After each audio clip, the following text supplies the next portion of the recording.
Hello guys, welcome back to the channel. So इस video में we'll be covering the maths वाला portion. So one thing that a lot of people do during preparing for maths is that they completely skip out maths का पूरा portion because they feel like कि maths is going to be difficult, which is true.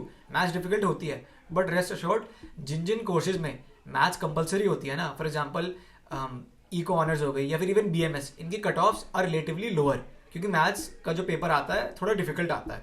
तो सबसे पहला tip जो मैं आपको देना चाहूँगा is like do your NCERT thoroughly, which is like a very basic tip but still it's important nonetheless. NCERT में एग्जाम्पल्स, एनसीईआरटी में एक्सरसाइजेस, एनसीईआरटी की थ्योरी एज वेल कुछ चैप्टर्स की आर वेरी वेरी इंपॉर्टेंट. तो ये तो करना ही करना है. साथ में कुछ चैप्टर्स की आरडी भी लगानी है जो हम बता देंगे, एंड कुछ चैप्टर्स में सिर्फ एग्जाम्पल भी चलेगी, वो भी हम आपको बताते हैं. तो let's get right into the chapters. So chapter 1 relation functions. इसमें सबसे पहले तो please brush up your concepts की रिलेशन क्या होता है, फंक्शन क्या होता है, number of relations which was in class 11, number of relation, number of subsets, और ये सारे क्वेश्चंस इन सब के फॉर्मूलाज आपको थोरली आने चाहिए. साथ में vertical line test, horizontal line test जो ग्राफ पे अप्लाई होते हैं, जो कि यूजुअली बोर्ड्स में नहीं आते, वो भी आपको याद होने चाहिए. राइट. सो उसके बाद आपको रिलेशंस आइडेंटिफाई करने आने चाहिए. आपको सबसेट दे दिया जाएगा या फिर आपको सेट दे दिया जाएगा, एंड उनमें से आपको पूछा जाएगा कि इनमें से कौन से एलिमेंट्स जो हैं वो इक्विवेलेंस रिलेशन में आ रहे हैं, इनमें कौन से सबसेट्स जो हैं वो ट्रांजिटिव बन रहे हैं, रिफ्लेक्सिव बन रहे हैं. आइडेंटिटी रिलेशन भी जरूर कर लेना, जो कि बोर्ड्स में यूजुअली नहीं पूछा जाता है. उसके साथ ही साथ आपको फंक्शंस में जब हम आते हैं उनकी क्लैरिटी काफ़ी अच्छे से होनी चाहिए कि वन फंक्शन क्या है, ऑन टू फंक्शन क्या है, बाइजेक्टिव क्या है. इनके साथ साथ इस चैप्टर में जो डिलीटेड पोर्शंस आते हैं वो बाइनरी आता है, बाइनरी ऑपरेशंस. बाइनरी ऑपरेशन उतना ज़्यादा पूछा नहीं जाता है, बट एक बार फिर भी कवर अप कर लेना. NCERT is more than enough. Inverse जरूर करना है. Inverse is a very important topic जो कि यूजुअली उतना टेस्ट नहीं होता है बोर्ड्स के अंदर. उसमें ट्राई करना कि जो आप रिलेशन एंड फंक्शन में जो इन्वर्स आप निकाल रहे हो ना, is through the JE method, जिसमें हम y इक्वल टू करते हैं सारे के सारे x के टर्म में क्या कहते हैं फंक्शन को कन्वर्ट कर देते हैं. वो जो मेथड है is much faster and much more practical than the method that is given in NCERT. तो एक बार वो मेथड जरूर चेकआउट कर लेना. और इसके साथ साथ एक और बड़ा स्टैंडर्ड क्वेश्चन है कि आपको एक सबसेट दे दिया जाएगा, आपको सेट दे दिया जाएगा, and then you will be asked to find कि इस सेट में से कितने इक्विवेलेंस रिलेशन निकल सकते हैं. तो ये क्वेश्चन जरूर कर लेना. साथ ही साथ formulas of number of transitive relation, number of symmetric, number of reflexive, ये तीनों के तीनों फॉर्मूला याद होने चाहिए. Number of onto relation and number of one relations, ये भी याद होने चाहिए. एंड बाकी horizontal and vertical line test दोनों के दोनों जरूर अच्छे से आपको आने चाहिए. इसकी एक बार प्रैक्टिस कर लेना. Alright, moving on to inverse trigonometric function. इसमें ग्राफ्स सारे के सारे याद होने चाहिए. प्रिंसिपल वैल्यू ब्रांच याद होनी चाहिए आपको. आपसे ये क्वेश्चन पूछे जाते हैं कि प्रिंसिपल वैल्यू ब्रांच के अलावा एक और ब्रांच बताओ इसकी, तो वो आपको याद होनी चाहिए. साइन इनवर्स एक्स की याद होनी चाहिए. ग्राफ सारे याद होने चाहिए. डोमेन और रेंज सारे की सारी याद होनी चाहिए. इस चैप्टर के examples are very important. Example जरूर कर लेना. एक्सरसाइज भी काफी इंपॉर्टेंट है. ये वाला जो चैप्टर है वो थोड़ा इजी आता है, सो डोंट वरी. ऑल्सो इस चैप्टर में आरडी करने की कोई जरूरत नहीं है. Also I forgot to say that, but chapter 1 में भी रिलेशन फंक्शन में भी आरडी करने की कोई जरूरत नहीं है. RD is not good chapter 1 की. Instead focus on exemplar and try for the PYQs. हमने डिस्क्रिप्शन बॉक्स में आपको पीवाईक्यूज सारे मेंशन कर रखे हैं, हमने क्वेश्चन बैंक भी बना रखा है. सो या चैप्टर 2 में आपको आरडी करने की कोई जरूरत नहीं है. आरडी में कुछ फॉर्मूलाज दे रखे हैं कि sine inverse x plus sine inverse y, cos inverse x plus cos inverse y. कुछ करने की जरूरत नहीं है. आप tan इनवर्स एक्स वाली प्रॉपर्टीज याद रखो, क्योंकि आप सारे साइन इनवर्स और कॉस इनवर्स को tan इनवर्स में कन्वर्ट कर सकते हो. एंड जितने फॉर्मूलाज आपकी एनसीईआरटी में that are more than enough, सिर्फ उतने ही करने हैं. ऑल्सो आरडी में जो क्वेश्चन है एग्जाम्पल्स, अगर आप if you still want to do RD, examples जो है ना इनवर्स ट्रिगो के क्या कहते हैं आरडी में, they are very very long. Do not do them, वो उतने नहीं आएंगे. तो this is for chapter 2. Right. So coming on to chapter 3 matrices. Properties of matrices काफी अच्छे से याद होनी चाहिए. आपको टाइप्स ऑफ मैट्रिक्स सारे याद होने चाहिए. इसमें थोड़ा सा देख लेना कि नल क्या होता है, स्केलर क्या होता है, डायगोनल मैट्रिक्स क्या होते हैं, ये सारे. स्क्यू सिमेट्रिक और सिमेट्रिक कौन सा दोनों के दोनों कौन सा मैट्रिक्स होता है, नल मैट्रिक्स जो होता है ये याद कर लेना. एनसीईआरटी करने की उतनी जरूरत है नहीं. ये चैप्टर सबसे ज्यादा आता है बाय द वे सीयूटी में, but it's also the most scoring. काफी ज्यादा इजी आता है. मुश्किल क्वेश्चंस उतने नहीं आते मैट्रिसेस से. ट्रांसपोज बहुत इंपॉर्टेंट है. प्रॉपर्टीज ऑफ ट्रांसपोज बहुत ज्यादा इंपॉर्टेंट है.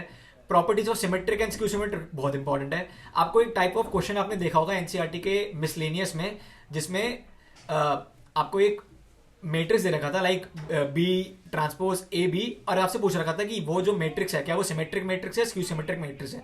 ऐसे क्वेश्चंस काफी ज्यादा देखने को मिलते हैं। एलिमेंट्री ऑपरेशंस करने की कोई जरूरत नहीं है, बट ये जरूर देख लेना कि कौन से एलिमेंट्री ऑपरेशंस आर वैलिड, क्योंकि ऐसे टाइप ऑफ क्वेश्चंस आ सकते हैं कि इनमें से कौन सा elementary row operations is not valid. Elementary row operation से इनवर्स निकालने की कोई जरूरत नहीं है, वो नहीं आता। Also inverse of a matrix वो डिटर्मिनेंट्स में का मेथड यूज करना, एलिमेंट्री रो ऑपरेशन वाला मेथड मत कर लेना। बाकी नॉर्मल ऑपरेशंस जो है कि A plus B, A minus B, A into B, ये सारे क्वेश्चंस काफी ज्यादा आते हैं, नॉर्मल ऑपरेशंस के भी क्वेश्चन आ जाते हैं। तो matrices is relatively an easy chapter.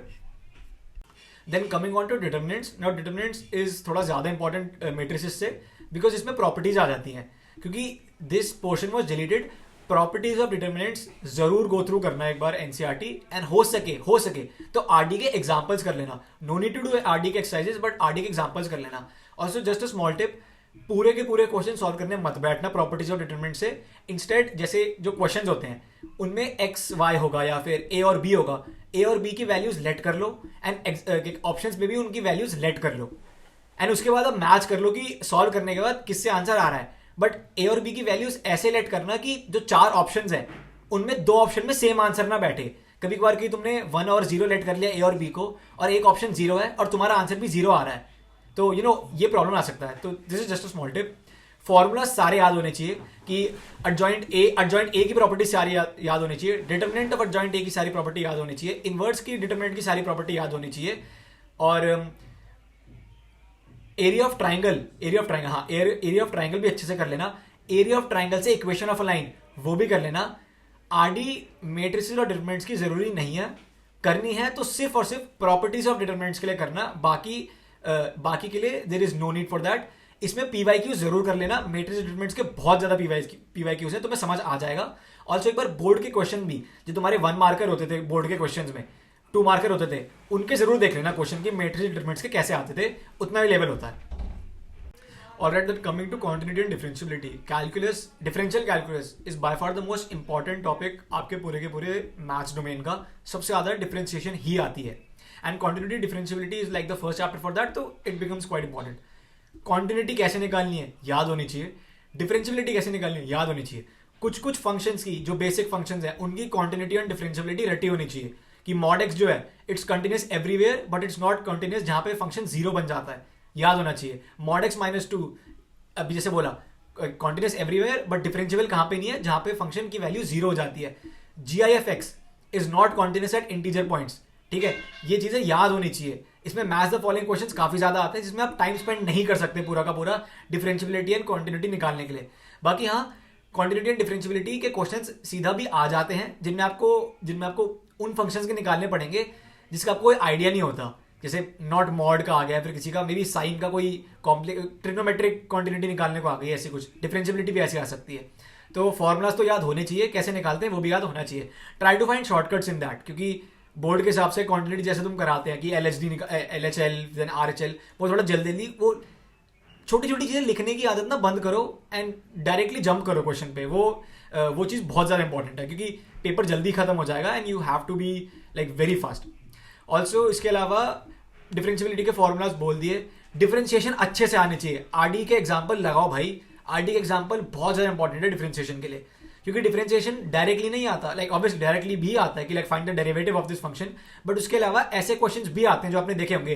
Prove that वाले क्वेश्चन याद है कि 5d2y by dx square plus 4dy by dx is equal to y, ऐसे क्वेश्चंस बहुत ज्यादा देखने को मिलते हैं, बट प्रूव दैट नहीं आएगा इसमें you will have to find the answer कि लाइक आपको 4 दे देंगे ऑप्शंस एंड इनमें से कौन सा सही बैठ रहा है।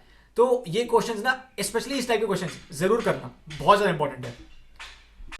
कमिंग टू एओडी, टेंशन मत लो, जितनी एओडी तुमने अपने उसमें की है बोर्ड्स में जितनी मुश्किल आती है उतनी एओडी मुश्किल नहीं आती। वर्ड प्रॉब्लम्स अभी बाद में बताता हूँ, पहले उसके बाकी चीज़ें कर लेते हैं। रेट ऑफ चेंज आ जाता है, इसके क्वेश्चंस आ जाते हैं, देखने को मिलते हैं। वर्ड प्रॉब्लम इसमें सीधा आ जाती है। रेट ऑफ चेंज अच्छे से कर लेना। इंक्रीजिंग डिक्रीजिंग मिनिमम मैक्सिमा, भाई ये तो अच्छे से आना चाहिए।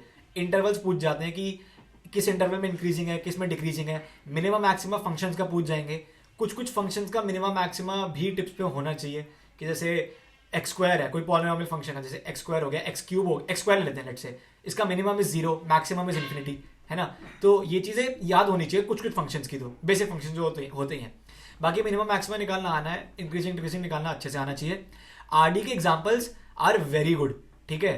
तो आरडी के एक बार एग्जांपल जरूर कर लेना। मेथड उनका डिफरेंट है बोर्ड से, ये मैं बता रहा हूँ। इंक्रीजिंग डिक्रीजिंग और मिनिमम मैक्सिमम के लिए बता रहा हूँ, उनके मेथड अलग है बट उनके एग्जांपल्स आर वेरी इंपॉर्टेंट।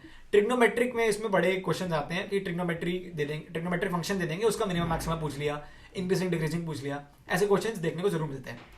फिर tangents and normal, the most important chapter from this topic. Her paper में से 2 क्वेश्चन तो मिल ही जाते हैं, 3 भी मिल जाते हैं कुछ पेपर में, बट इस मेरे खुद के पेपर में 3 क्वेश्चन आए थे एओडी के, जिनमें से एक रेट ऑफ चेंज का था और 2 टैंजेंट्स एंड नॉर्मल के थे।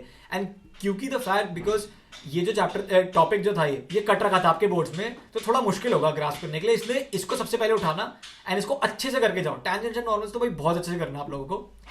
टैंजेंट्स एंड नॉर्मल्स की आरडी इज फैंटास्टिक, उठाओ, एनसीईआरटी करो, एक्सरसाइज करो एनसीईआरटी की, उसके बाद सीधा आरडी। आरडी की एक्सरसाइज करने की जरूरत नहीं है, आरडी के examples are more than enough, RD examples एक बार कर लेना। अब हम आते हैं वर्ड प्रॉब्लम्स पे। वर्ड प्रॉब्लम्स में मिनिमम मैक्सिमा की 2022 में इसमें केस स्टडी आती थी, आपको 5 क्वेश्चन दे दिए जाएंगे, क्या कहते हैं, इसी के मिनिमम मैक्सिमा के वर्ड प्रॉब्लम के, and then you have to attempt the 5 questions. देखो सीधा थिंग इज कि you need not solve the entire question, right. आपको 2-3 चीजें, 2-3 पार्ट्स तो आते होंगे इस क्वेश्चन के, आपको इक्वेशन बनानी आती होगी इस क्वेश्चन की, थोड़े बेसिक क्वेश्चन भी होते हैं। Everything will not be related to कि इसका मैक्सिमम पॉइंट कहाँ पे होगा, मिनिमम कहाँ कर होगा, या फिर मिनिमम वैल्यू क्या होगी, उसके अलावा भी 2-3 क्वेश्चन आएंगे। 2023 के पेपर में केस स्टडीज नहीं थी, मैं इसलिए बता, तो फिर हमारे पेपर में जो, क्योंकि मैं 2023 बैच का हूँ, हमने वर्ड प्रॉब्लम्स नहीं देखी उतनी ज्यादा पेपर में अपने। सो या that wraps up the first video. Next book 2 next video में डाल देंगे because this video is already long enough. So stay tuned and stay connected, and we will be dropping बाकी डोमेन्स की भी videos as well, and thank you.